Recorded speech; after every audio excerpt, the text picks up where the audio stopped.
Hello and welcome to the RTPI West of Scotland Doors Open Day webinar, focusing on sustainable community initiatives within Glasgow. Sustainable cities and communities are ever more important in the majority of our lives. This is highlighted as sustainable communities are goal number 11 of the UN Sustainable Development Goals, with the aim to make cities and settlements inclusive, safe, resilient and sustainable. Glasgow is the largest city in Scotland, with an estimated population of 626,000, set to increase by a further 3% in the next years. With an ever-growing population and times of increasing challenges from both a local and global context, the RTPI West of Scotland chapter would like to take this opportunity to highlight some local projects which are striving to achieve the aims of the UN goals. This ranges from environmental-based projects to ensuring sustainable community initiatives are embedded in current development projects and beyond the physical side to the well-being of communities. We'll hear from 4 different speakers, followed by a short question and answer session at the end. Firstly, I would like to introduce Gillian Dick, Spatial Planning Manager at Glasgow City Council, who's going to talk about how the Planning Department at Glasgow City Council is striving to support local sustainable community initiatives. Hi, Kat. I will just share, and hi everybody as well. I will just share the screen so that you can see the slides, so that you're not just preoccupied with listening to me and you have something pretty to look at. So hopefully the slideshow works. There you go. That's cool. So Glasgow, it does sometimes, sun does sometimes come out. So I'm Spatial Planning Manager, Research and Development in the Development Plan Group. And I'm going to talk to you about some of our place-based approach and nature-based solutions. And I hear you cry already, what is a nature-based solution?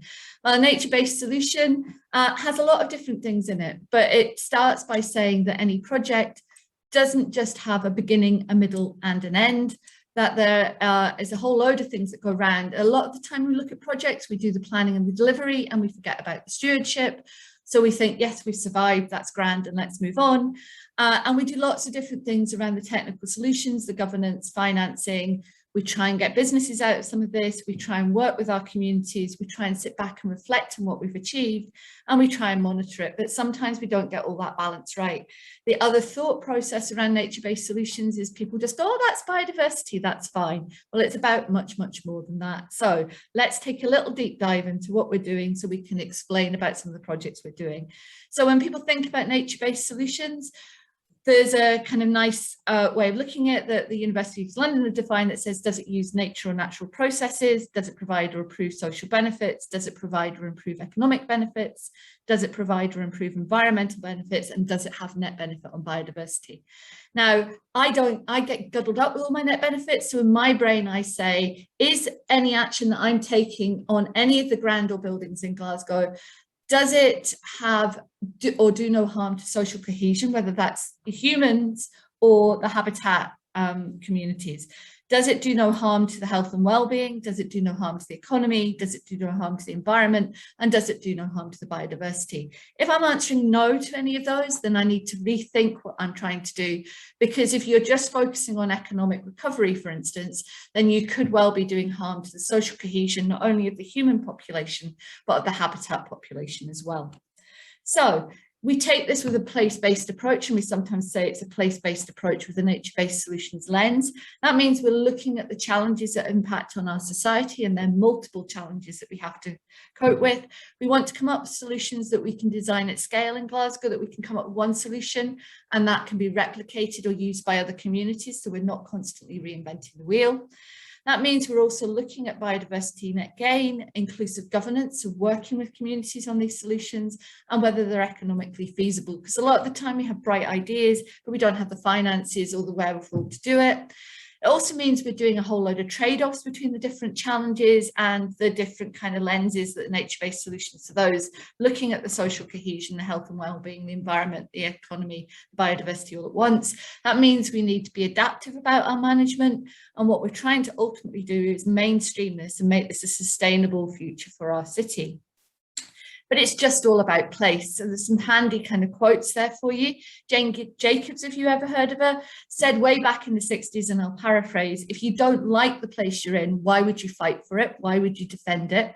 Sir Patrick Geddes, 100 years ago, based in Edinburgh, one of my heroes, said it was all about live, work, play. and the right folk in the right place at the right time. And a way of having that conversation nowadays is through the place standard that's been developed in Scotland and allows communities, whether it's communities of people or communities of businesses or whatever, to have a conversation about places. So what makes a space into a place? What makes it sustainable? We try and embed all of that in our development plan, which, like everybody else's development plan, says we're going to have a healthy, high quality place and a compact city. And like everywhere else in the world, we want a vibrant, thriving, connected and green place. All of this fits with the UN SDGs as well. We try and embed that in our open space strategy, which looks at not only the quantity of open spaces, but also the quality. Now, if you're thinking about the spaces between buildings, remember that it's not just the green, it's the blue and the grey. All of these have opportunities to make our communities more sustainable. And we have other interventions like green roofs, rain gardens, street trees, green walls. So actually your open space is not only on the ground, but it's on the side of buildings and on the roof as well. So we're trying to deliver for future needs. We're trying to look at the access and the quality, the quantity, the amenity, what people think of those spaces, what you can do with the grey. We want those spaces to allow us to play, learn, do formal sports or informal, places to grow things, walk, cycle, improve our air quality, reduce the noise, and then deal with some of the climatic things that are going to hit us, make our city more resilient.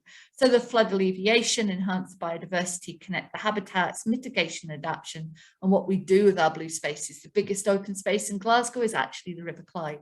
All of that will allow us to look at which spaces we want to retain, where we need new open spaces, which ones we want to redefine, and which ones might be redundant. All of this allows us to have a look at how we're going to do swaps, but some of that may well be met by the vast amount of vacant and derelict land we have across Glasgow. A lot of these were the reason why we started looking at strategic stalled spaces over 10 years ago. We had lots of vacant derelict land, which was having a negative impact on people's mental health and well-being. There was lots of sites with planning permission but awaiting implementation. There was unmet demand for growing spaces. We've had continuous impact of economic downturns, the pandemic being the latest one, and we weren't listening to people's lived experiences in their communities, what they thought about the areas.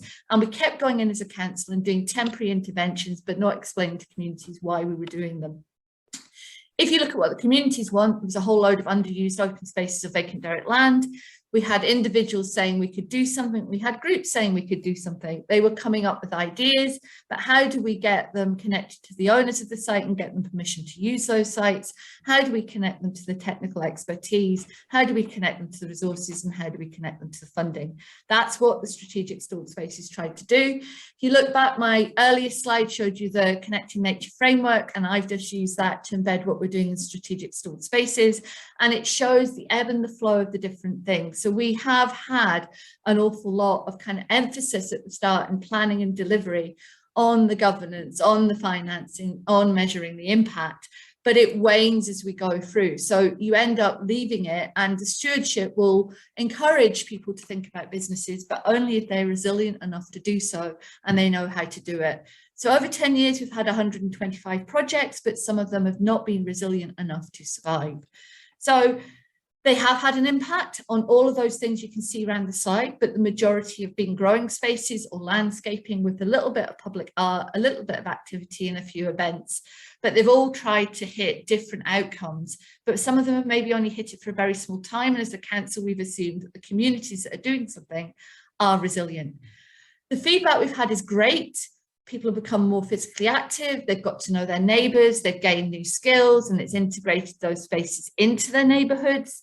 It's transformed area of neglect, it's brought transformation, and it's provided opportunities. But how do we sustain that without assuming that we're just going to bankroll it the whole time? And how do we find out what tools the communities need to make this more sustainable? We've tried to embed it in lots of different strategies and policies to try and make sure that the skill sets that we have as a council and the skill sets that the third sector and other government bodies or key agencies have can help. So all of this stuff, embedding stalled spaces within parks plan, within local biodiversity, our growing strategy, our housing strategies, and trying to look at our vacant derelict land, aligns us with the UN SDGs, aligns us with the work that Scottish Land Commission and Community Land Scotland are doing. But ultimately what we're asking to do is, what we're trying to do is find out what support communities need. So the food growing strategy will give them support in how to grow things. The vacant and derelict land will look at how we can put land over to communities. The housing strategy will look at how we can create open spaces or growing spaces within those communities. All of this together means hopefully that we can start working collaboratively. And I'll stop there.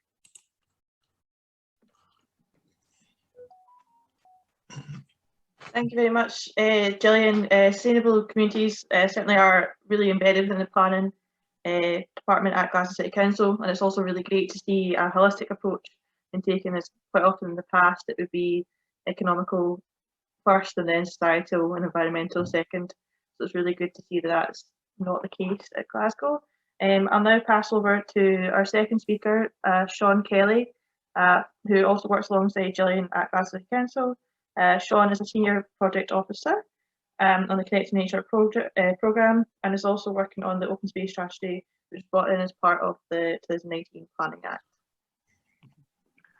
Thanks, Kat. Yeah, hi everyone. I'm Sean Kelly, and as Kat says, I work at Glasgow City Council in Gillian's team, who we just heard from. Today, I'm going to talk a little bit more about the Open Space Strategy in the context of sustainable communities. And I'll talk a little bit about the Connecting Nature project that Gillian and I are part of. And then I'm going to look at some, a recent initiative that we've developed in Connecting Nature in conjunction with the Open Space Strategy and some of our external partners. So next. Thanks, Jane. Okay, so Gillian's already talked about the Open Space Strategy. I'm not going to go into a huge amount of detail at this point, but I will talk a little bit about the Connecting Nature project.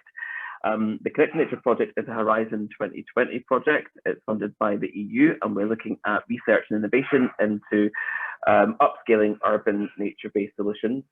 Glasgow is one of the 3 front-runner cities. We've got a partner cities with Genk and with Poznan in Poland. And together we're working to deliver exemplar projects. And in Glasgow, our exemplar project is the Open Space Strategy Delivery Plan. And you can see the dashboard in front of us here, which is one of our main outputs so far. The delivery plan is basically a data-led GIS map, which will help us to better inform our open space uses across the city. The delivery plan will see lots of social, economic and environmental benefits for the city, and therefore we consider this to be a nature-based solution exemplar, as Gillian had spoke about before. So far we have developed this data dashboard, which is where we include all the different various data sets that we collect from different sources within the council and out with. We've also carried out some extensive quality assessments and done some access analysis. We've supported some local nature-based solution projects, such as the Grow Chapel project that we're going to come on to talk about later by Hilda. And now we're nearing a first draft version of the delivery plan map, which focuses on the provision of good quality and accessible multifunctional community spaces. And then we'll be hoping to go out to public consultation later this year on that. So keep an eye out for that. Next, please, Jane. Thank you. Okay, so we all recognise the importance of open space, especially recently. The pandemic has obviously made us all much more aware of how important it is to have open space on your doorstep, good quality open space on your doorstep for a variety of reasons.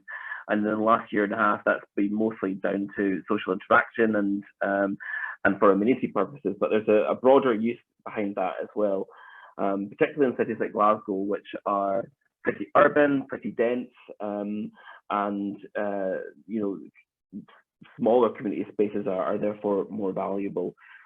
But what do we mean by sustainable communities? I guess it's quite a broad term, and it could be argued in lots of different ways. The word sustainable has obviously been argued over and over and over again in the last few decades.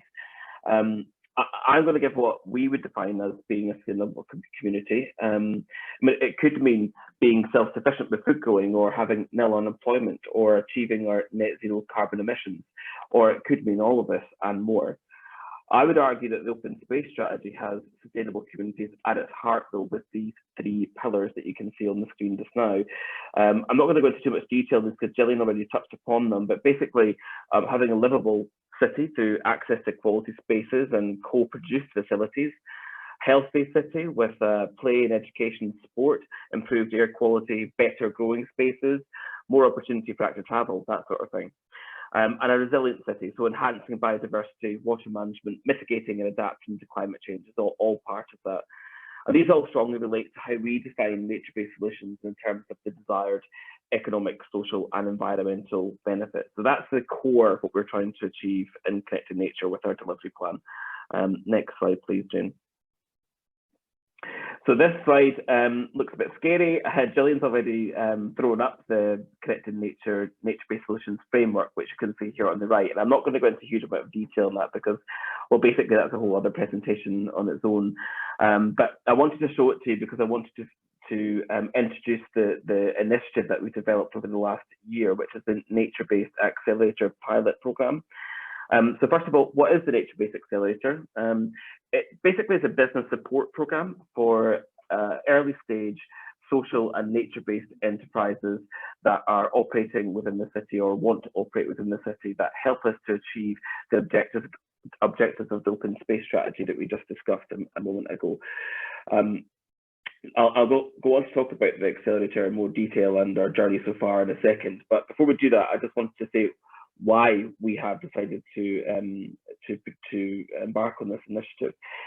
As you can see from the framework here, there are 3 distinct stages to developing a nature-based solution project, and that begins with obviously the planning stage, into the delivery stage, and then into stewardship. And again, Gillian touched upon the stewardship phase, which is often overlooked or not given as much attention as perhaps it should do, because this is what the key component is to making a sustainable community. It needs to be, you need to be able to have strong stewardship over any nature-based solution project in order to help achieve sustainable communities. I've circled here where you can see where the Nature-Based Accelerator pilot fits in, and it's about trying to encourage local nature-based entrepreneurship to help support the aims of the open space strategy, as I said there. And the key components of the framework are on the left-hand side of the page. And what we're trying to do with the accelerator is capture and implement those 2 phases that are highlighted, which is financing and business modelling and entrepreneurship. So I've set it up on that, and we can move on to the next slide now, Jane, and I'll talk a little bit about the journey so far. So basically,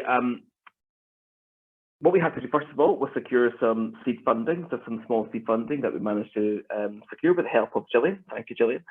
Once we had that, we were able to then start doing some mapping exercises, because basically Connected Nature project in the council, as you probably would imagine, have limited resources and don't necessarily have all the expertise in providing such a program as a nature-based business support program. So it was essential that we had to identify some key partners, and to do that we had to make sure that we were taking on board partners who had the capacity to help us, but also had the expertise to help us develop a program that would work. So we carried out a mapping exercise looking at potential partners across Glasgow and actually across Scotland to come on board and help us with that. We did that with our academic partners in Connected Nature, and that was quite a long process because we developed the methodology around red, amber, greening and looking at various aspects of different accelerator programs that were already existing in Scotland, and we wanted to find a program that we could adapt quite easily. The next thing to do then was to forge a partnership, not just with the desired established accelerator program, but with other partners who could bring on board different aspects too. So we looked at the Glasgow Centre for Civic Innovation, who have a very strong local network. And we also worked with Glasgow Caledonian University, who also have a strong business support unit within the university who could help us develop the programme. We weren't able to reinvent the wheel with this. It was a pilot. It is a pilot. So we have been learning a lot as we go. when it came on to trying to attract participants for the pilot program, we knew that we had to be clear with communications, because nature-based activities, nature-based enterprises, nature-based solutions are all quite familiar to us, perhaps, and other people that I work with, but actually they're quite a relatively new term and can be unfamiliar to people. So it was key that we had a clear message going out to the public about who we were trying to attract for the Accelerator program. So we put together some careful communications, and we reached out to what we hoped was the right audiences. And in the end, we managed to get the message out there to quite a broad audience.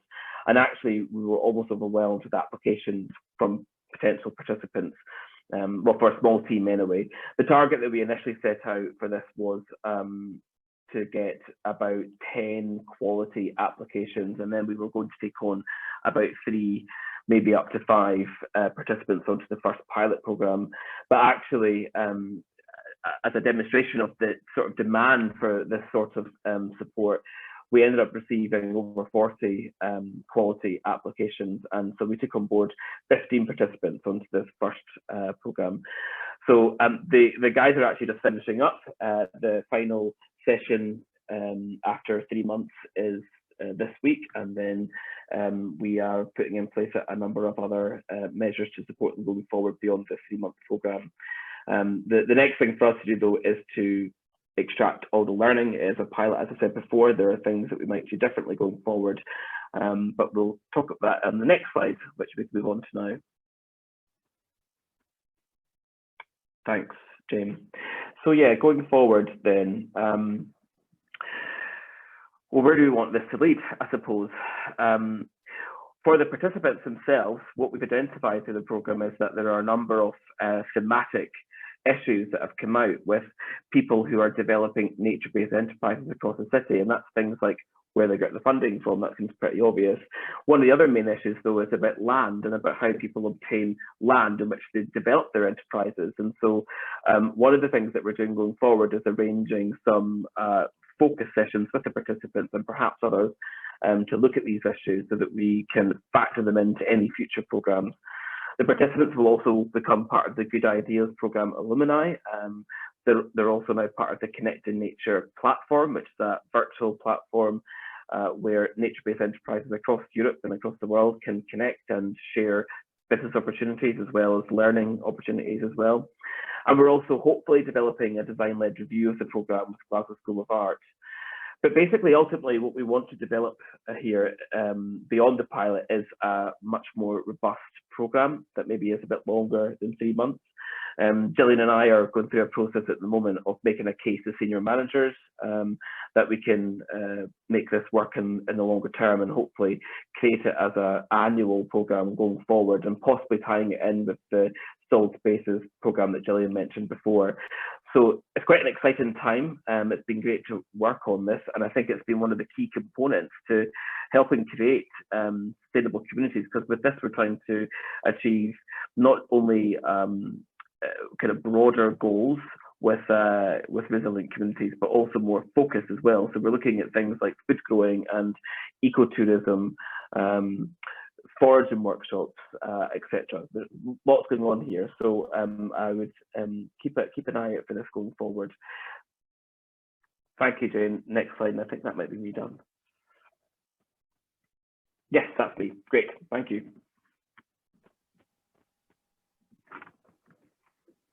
Thank you very much, Sean.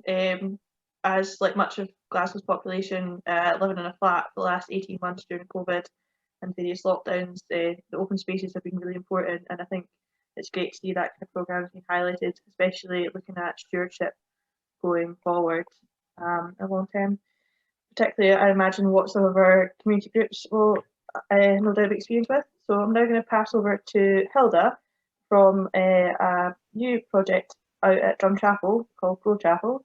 So Hilda Campbell is a member of the steering group and the CEO of Cope Scotland, a mental health charity that aims to work with others to build a kinder world where people suffer less, have improved well-being, and share tools to help people manage challenges they face in life. So Hilda, I'll pass over to you just now.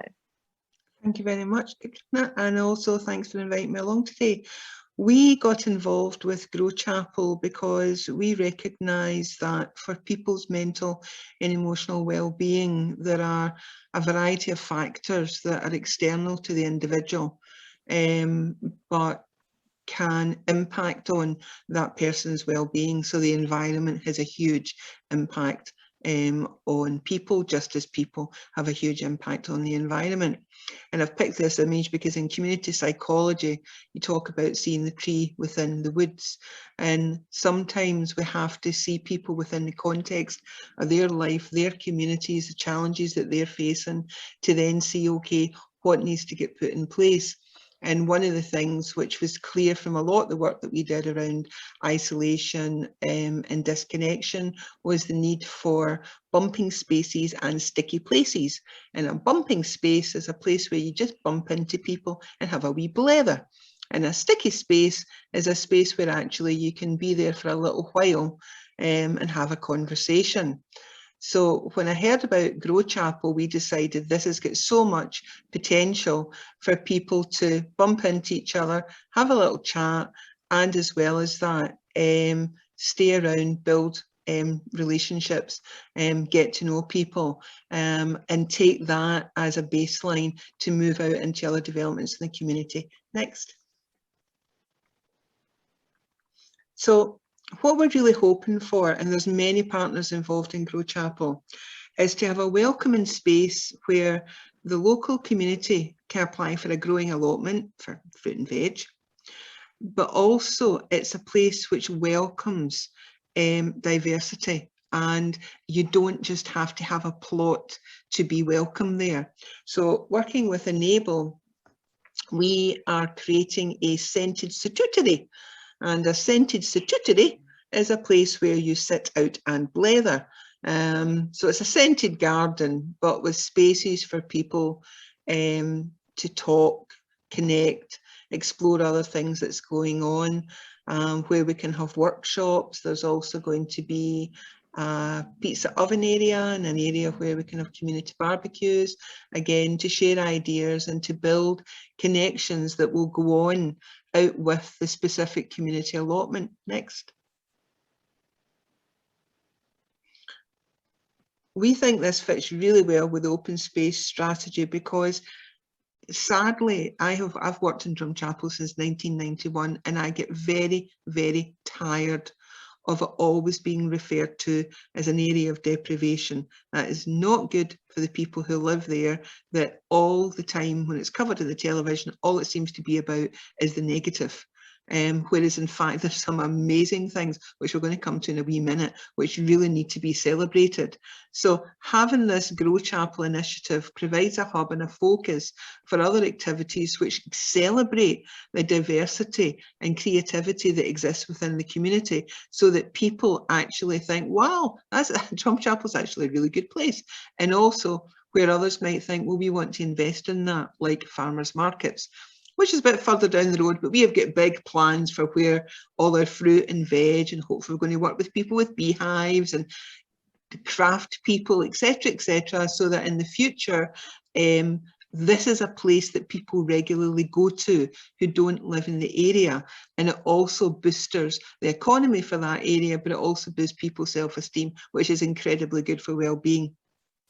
Getting involved in Grow Chapel itself is good for people's well-being, and the fact that we're seeking to work with as many diverse groups as possible to create a safe space so that people who are disabled will be working together, getting to understand each other through a common interest of what's actually happening in that growing space, and in so doing beginning to look out with our own needs, because COVID has been a very challenging time. We all know that. We're also aware that the planet is really suffering at the moment, and that again can impact on our well-being.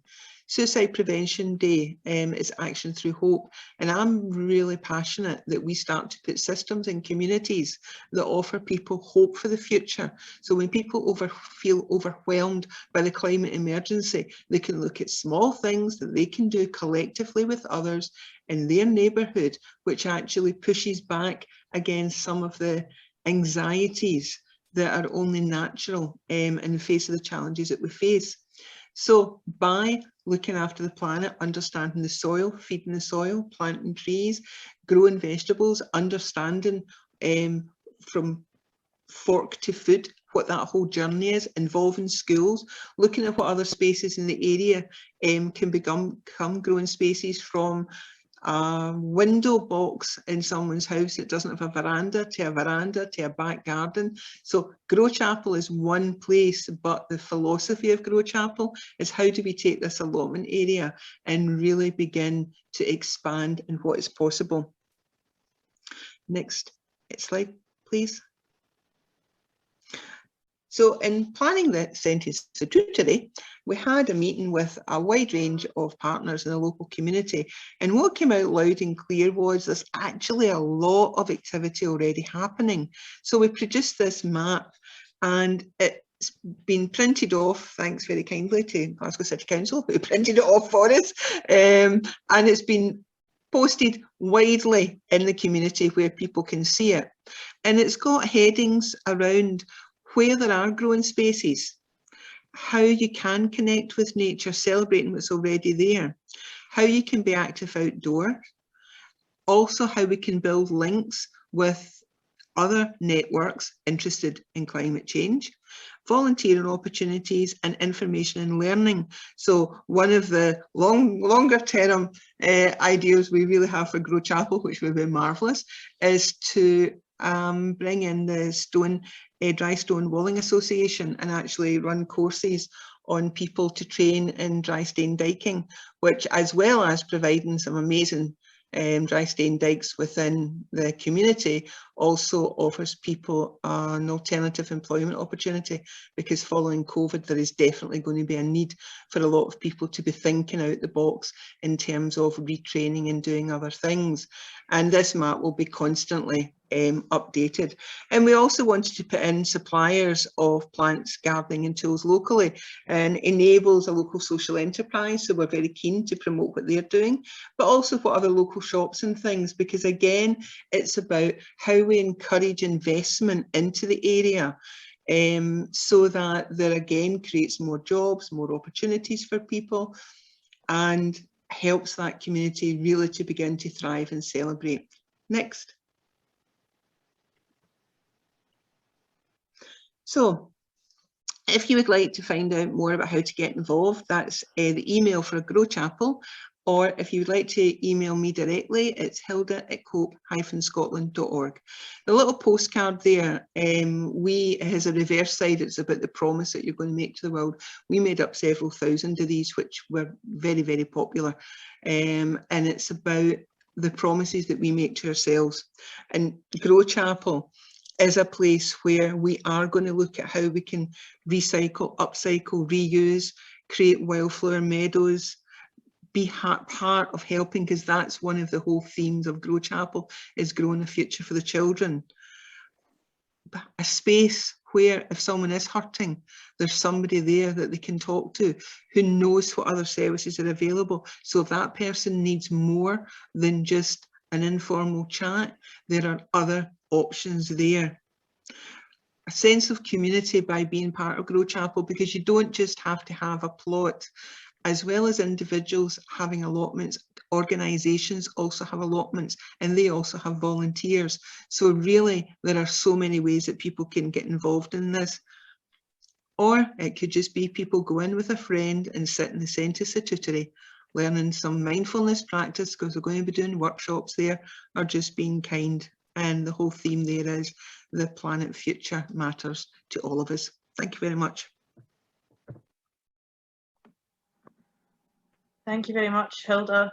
I think as a planner who's always a fan of new phrases, I think I'll be encouraging the use of bumping spaces and sticky places in my vernacular going forward.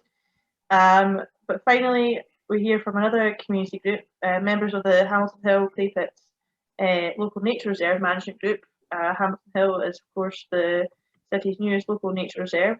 Here from that today are Vice Chair Bob Alston and Development Manager Julianne Levitt to discuss it.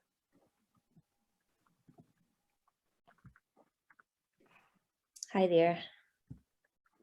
Can you all hear me okay? Hear you all fine? Yeah, I wasn't sure if it wasn't working or not.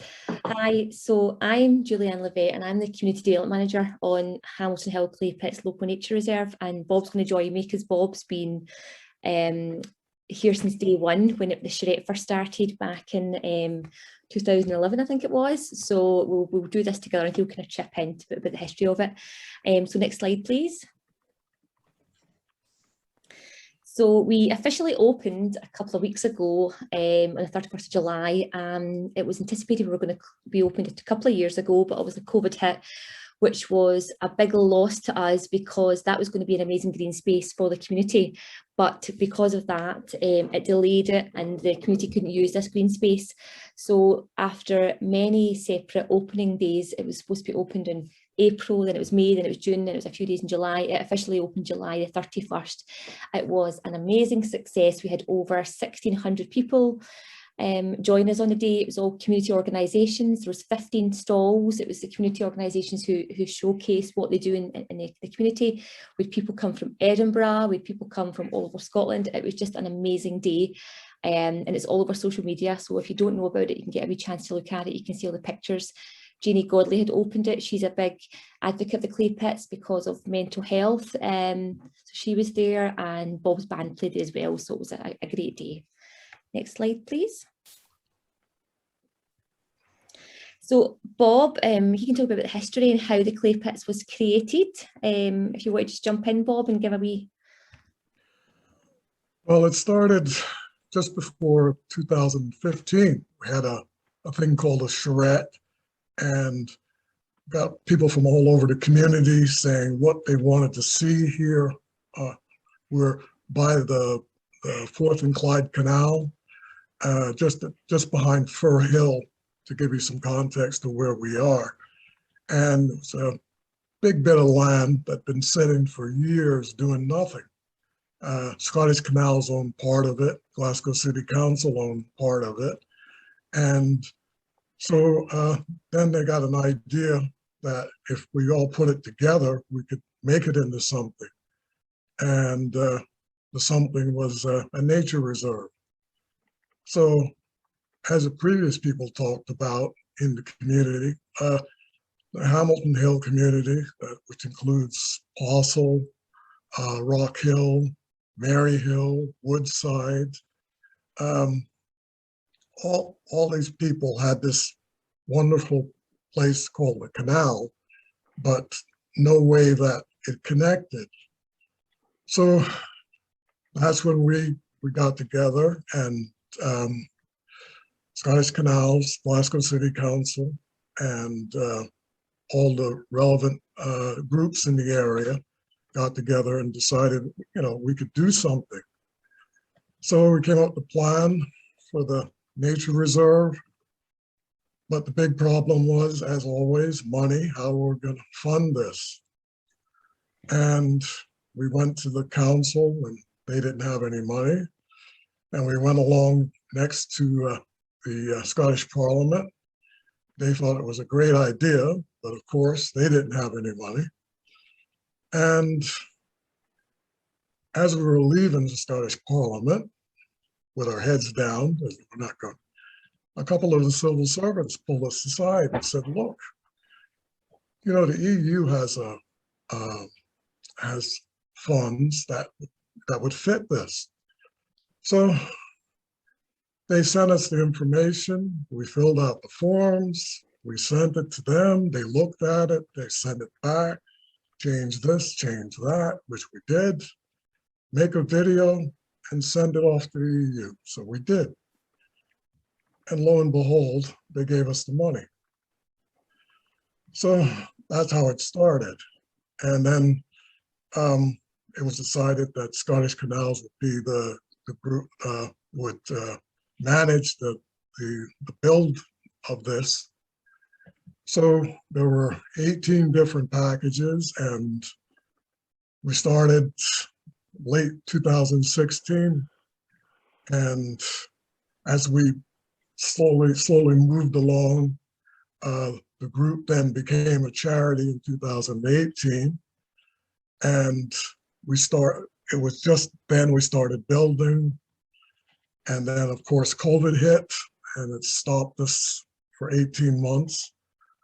But luckily, because it was outdoors, they were able to start work after 6 months of that. And we just recently opened. So I'll let you take it on from there, Julia. Okay, so next slide, please.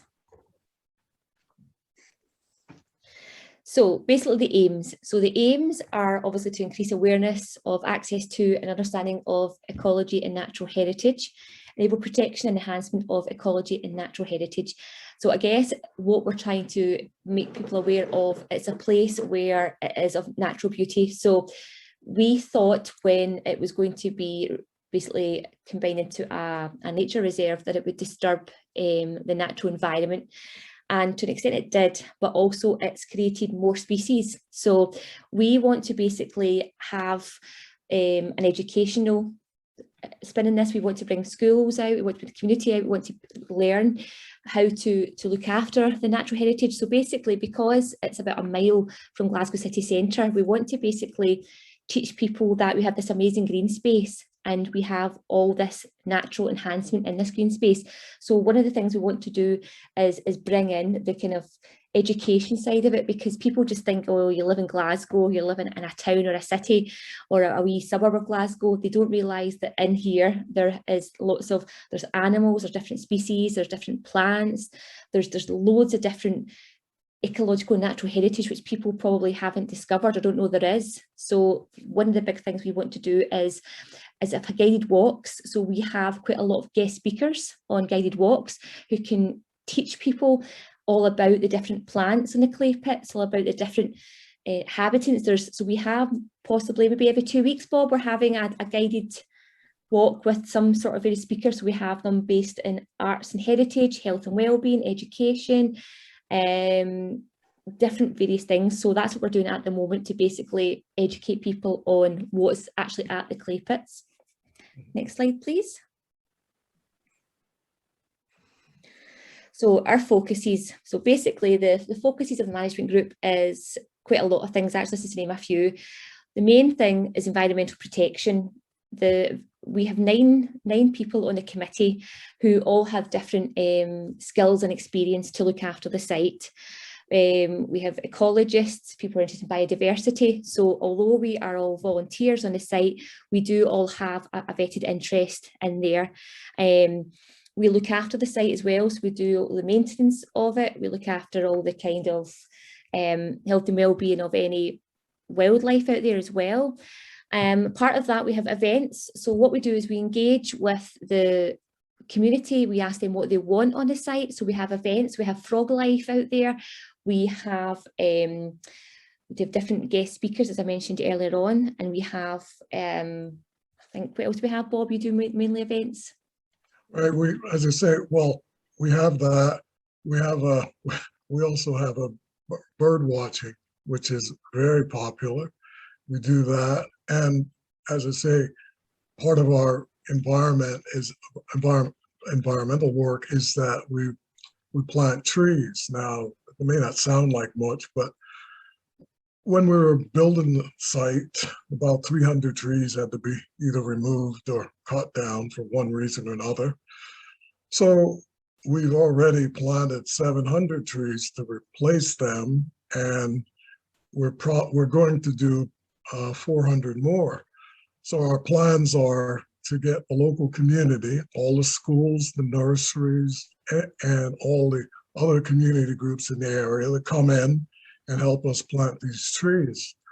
And this helps in two ways, because we involve the local schools and community, so it gives them buy-in to the nature reserve, and it's theirs, and they can all come and say, well, that's my tree, I planted that. And that's what we want. And it also, as I say, it gives the local pride in the area, which we're there to encourage. So, and we're going to have, as I say, we're going to have events as and when things get better. We're going to, have more and more people on the site. But already, local people tell us it's such a great place for them to come. it's quiet, it's in the middle of the city, it's someplace they can come and reflect in the evening after work, or have a walk, or just sit and, you know, and enjoy it. And we have obviously the wildlife. So, you know, if you're sitting quiet, suddenly a deer runs by you, or walks by you, they're not afraid of you. So you do, you know, you get that kind of interaction as well. Yeah. So in terms of arts, so on our management committee, we have 2 artists as well, who basically heavily involve anything that we do on the site to get involved in art. And if you are actually on site, you'll see there's some quotes and some artwork from the late Alistair Gray. So we do quite a lot in terms of arts. Community engagement, as I said previously, we do a lot with the community. It's their space. We encourage them to tell us what to do. And we have what's called an out and about in the clay pits, where we all meet up as and when, potentially maybe once a month, once every 2 months, depending what we've got on. But we basically get the community voice and find out what they want in site. If they want to have a specific event or a specific walk, a guided walk. We did a toddler walk as well to see if we can get like parents and carers of toddlers, now that people are back at work, to try and get them a wee walk about, to try and get out and about. A lot of toddlers are obviously kids through lockdown, so it's to get them out and about. A lot of people have obviously, through loneliness and COVID, we get them out and about as well. So we do some walks, as Bob mentioned, we do the bird watching, we do litter picks. The litter picks are huge, and it's been so successful that the last litter pick we done, we struggled to get litter, as Bob had mentioned. So it's obviously taking care of itself, and the community is also taking care of the area as well. Volunteering, we're going to set up a volunteering programme. We are in the process of getting a hub where we can have the hub where we can store our tools, we can store different things that we have for events, we can have like a wee training hub. Our volunteers are all meeting there. So that will be the next project, along with our events and activity calendar. Next slide, please. So this is just a couple of activities that we've had in the past that were really successful. So we had the Bike Festival, Nature Discovery Day, the Big Garden Bird Watch, monthly walks and artists in residence. These were just a few that we had prior to lockdown, but now that we're open and we have this 6.7 hectare of space, we are sourcing funding to try and fund more activities and events. So we'll have much more. The event that we had on the 31st, our opening event, we have loads of community organisations that want to do work with us. So we are taking part in quite a lot of meetings at the moment. So you'll see lots of more activities appear as they come up. So we'll advertise that on social media, on our Facebook, various other places. Scottish Canals will also support us with that as well. So you'll see loads of more activities as we want to get the space used by everyone. Next slide, please.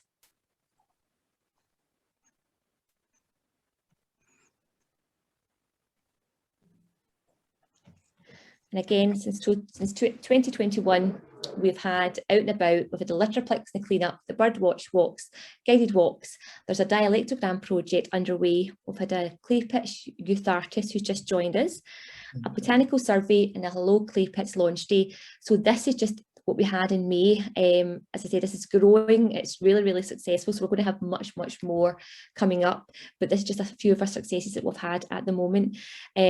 One thing I did like to mention is that the area was originally very industrial. So it's it's interesting. So we're going to basically have a heritage walk coming up shortly as well. So people will learn about the history of the clay pits, because the clay used to actually line the canal many years ago, and that's how it was a clay pit.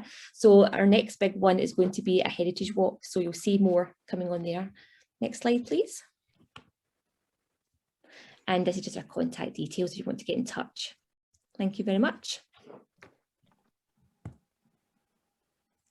Thank you very much, Bob and Julianne. That was really interesting. As a kind of local to the nature reserve, it's been great over the last kind of 18 months, 2 years to kind of see it, and it's a space that I never knew existed before this, and now to see it develop over the last while, and really knit together the kind of communities that had been sort of broken apart by the canal. And I am really excited to have a shot down the slide as well. It's just been put in next to Garskew Road as part of the active travel. So yeah, thank you very much to all our speakers. We're now going to move on to like a short question and answer session with questions submitted from the RTPI West of Scotland. So if possible, I know some of our speakers can't turn on the cameras. That's fine, just due to connection. So I'll just ask some questions out to the floor, and if you yourselves, any speakers, would like to ask any questions any of the other speakers, please feel free ahead. So I think probably the easiest one to start out with is what advice would you give to a local sustainability community initiative starting out? Gillian, do you want to come in first? Yeah, I was waiting for direction, but I'll go, and then you're going to have to punt us around. There's a number of things. The stuff that we've learned from stalled spaces is to ask around, try and find out who owns the land, because that could be the easy thing. If it's owned by the council, then you can come to the council and we can figure out whether we want to, what our plans are and whether you can activate it or not. Or if it's owned by another public body like the canal, for instance. If it's in private ownership, it becomes a little bit more complicated.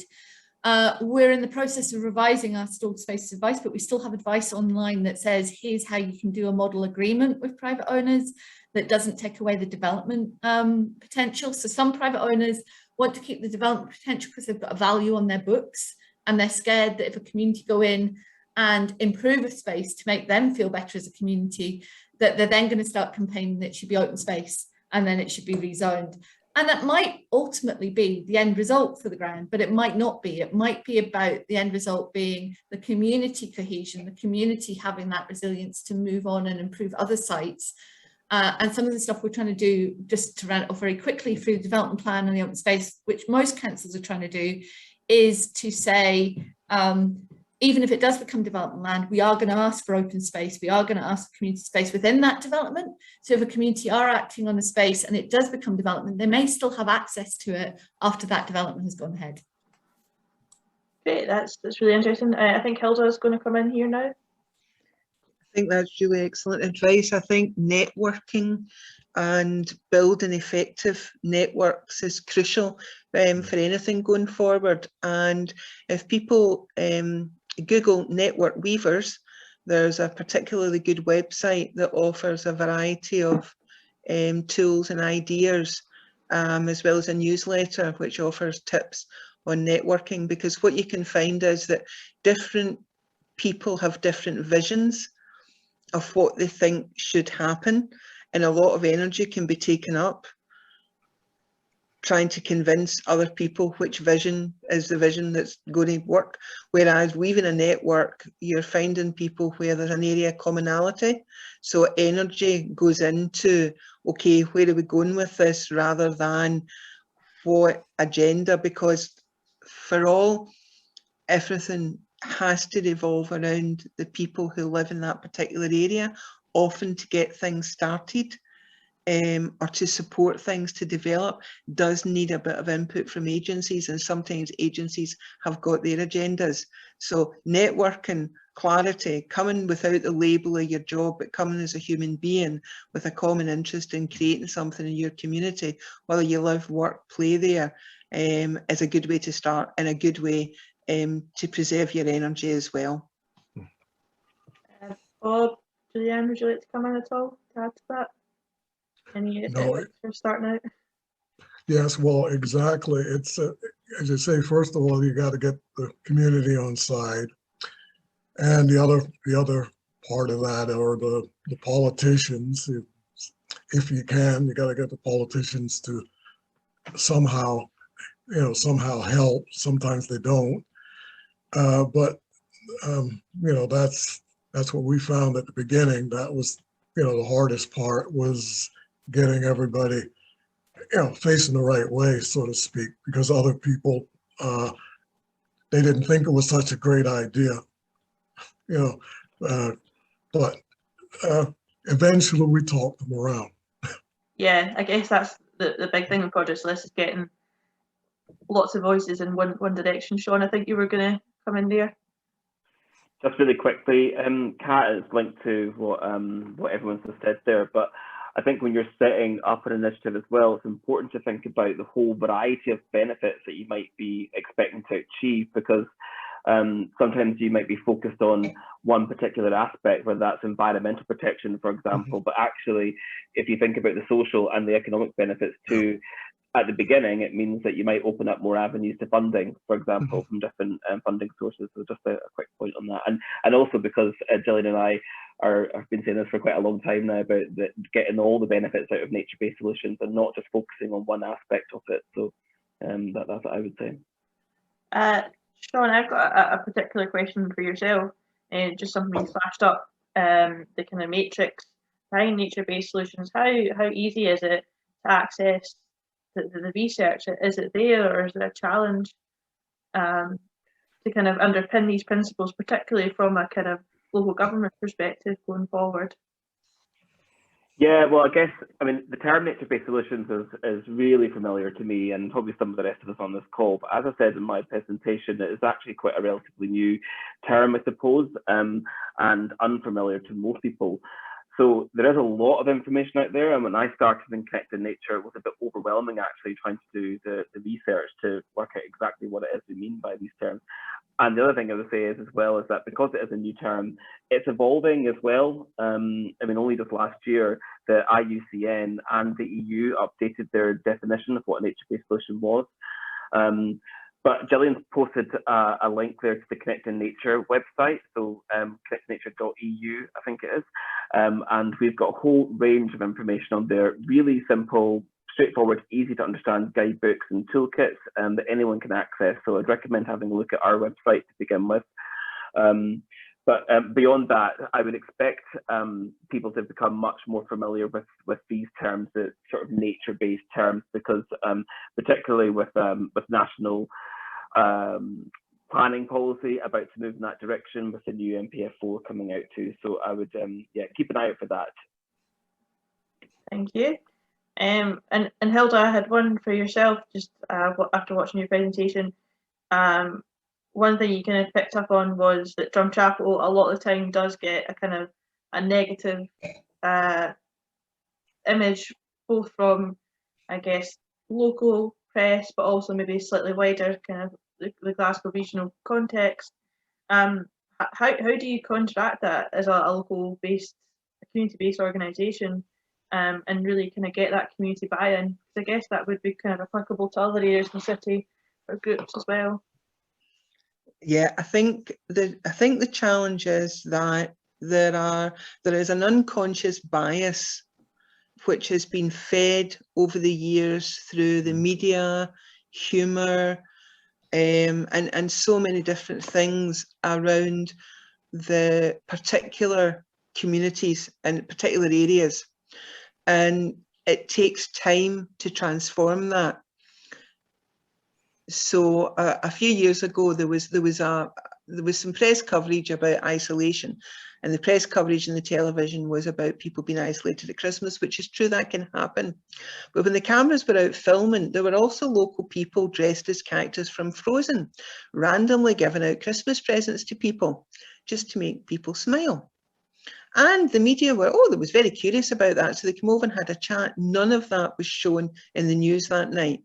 Instead, the coverage in the news was how lonely people are, which is true, many people are, but that it would have been nice to be balanced with, and this is some of the actions that the community are doing. So I think it's beholden to all of us to try and be ambassadors, whether we'll work, rest, play,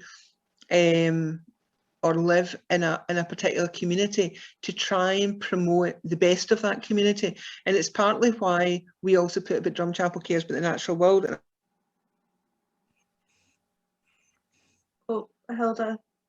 I've just put the link into the chat box about the Drumchapel Cares About the Natural World poster, because I think that demonstrates, from Tidy Drumchapel to Green Drumchapel to Friends of Drumchapel Park to a whole host of things that people are doing. And it's about how we find ways through Twitter, Facebook, local press, national press, the news on telly, to try and also share the good news stories, because unfortunately sometimes there is a double-edged sword here. to secure funding, you have to pull out all the statistics that demonstrate why this area is worthy of that investment.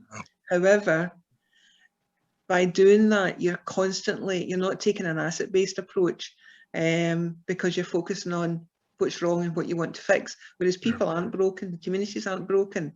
It's mass unemployment, and what's going to happen after people come off a furlough, who knows? So there's also within the nature-based solutions is how do we create new green economies, and how do we take leads on that? So I don't know if it's an awful big answer, but yeah, marketing is how we help challenge the stigma or unconscious bias.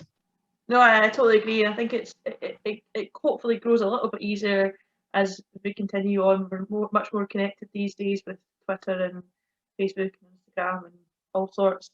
I know Julianne, you your hand up, and Gillian as well, just to come in. Just to say, anyone watching this, if they can't see the links in the chat box, the RTPI West Scotland Twitter will tweet out all the links that will be provided by our speakers. Julianne, know if you want to come in?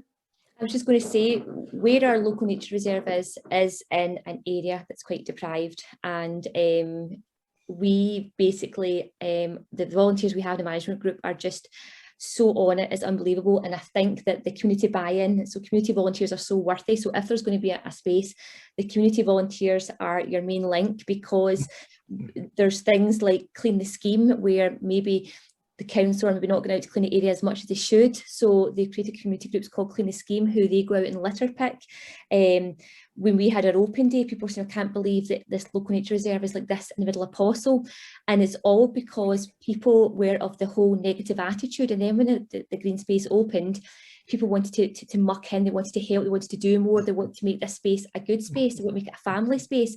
Because when I first joined, people would say, oh, you wouldn't walk through there yourself. There was a total stigma.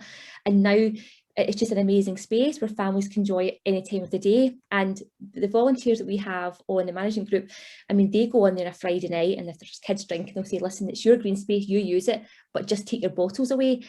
And they now do that. I mean, years ago, you'd be like, yeah, right, whatever, but they do it. They're so proud of this new space. So my advice would be, in areas where they have got a negative kind of attitude, oh, this is going to get wrecked, this is going to get this, it's going to get that, get everyone in the community involved, get them to buy in, and your community volunteers are your worthiest people in there, and that will make it successful, because we're finding that's our hidden gem right now, is our volunteers and who are in the community. Great, thank you. And Gillian, did you want to come in as well? Yeah, I'm going to make two very, very quick points. I'm going to follow on Julianne, because the community involvement in Postle that you've got was one of the reasons why, when we were looking at the World Heritage Site that runs along the back, and we were looking for where do we put the distance stone, where do we put the huge Roman head that's going into Glasgow, Postle was one of the places we thought that's a good place to be, because it connects in with Lamb Hill, it gives it something else. And just to give you an antidote, when it was going in and we were just checking it about a week before, one of your locals turned up with his can, made a comment to say, oh, that'll never last. And then the next thing, he had his phone out, was taking photos saying, this is beautiful, I'm going to come and see him every day. And you thought, he's told me the obvious, and then he's completely flipped to what he's actually going to do. And while there have been some hiccups, I think it's been appreciated that there's this big thing there that kind of gives it another reason why people should come. The other very quick thing I was going to say in response to Hilda and the asset management is, we have tried from a city council point of view to try and capture a whole load of that data, so that social cohesion, health and well-being, economic environment, biodiversity, on a visualized map-based dashboard, but we're now trying to add that lived experience in. So you should, with modern technology, be able to capture Bob talking about why he likes Postle, or Hilda talking about the situatory. And actually, if Kat is looking at a planning application and she's looking at something from Chapel, hopefully in the future she'll be able to click on that map, and not only will she get her baseline planning data, she'll have Bob or Hilda telling her what a wonderful place it is, that can give that rich experience added into the information that's going to councils, but also added into the rich experience that you can then feed straight into applications. So if we can streamline your application process, it'll make it easier that you don't have to go and look for that data. What I will do is put that link in. It's a horrible long link, but I'll put it in the chat, and somebody can attempt to tweet it out at some point. Yeah, I think really touching on kind of what Bob said earlier, you've got to give people to have pride in their local area, and that really is at the heart. If you're going to have a sustainable community, you need a community in the first place. And so given that pride in that area, and through all these kind of wonderful projects, really good. I'm just conscious of time at the moment, so I think I'll stop it there and say thank you very much to all our speakers today. It's been a real pleasure to hear such a kind of breadth of initiatives in Glasgow, and this is really just a taster of some local initiatives. There's hundreds, if not thousands, across the city, and they're really making some great strides to really change areas of the city for the better. I would like to thank you all for joining us this afternoon to explore some sustainable community initiatives in Glasgow. Special thanks to our speakers, Gillian, Sean, Hilda, Julianne and Bob, whose details I'm now sharing on screen if anyone would like to follow up with them directly. I've been Catherine Little for the RTPI West of Scotland Committee. Thank you.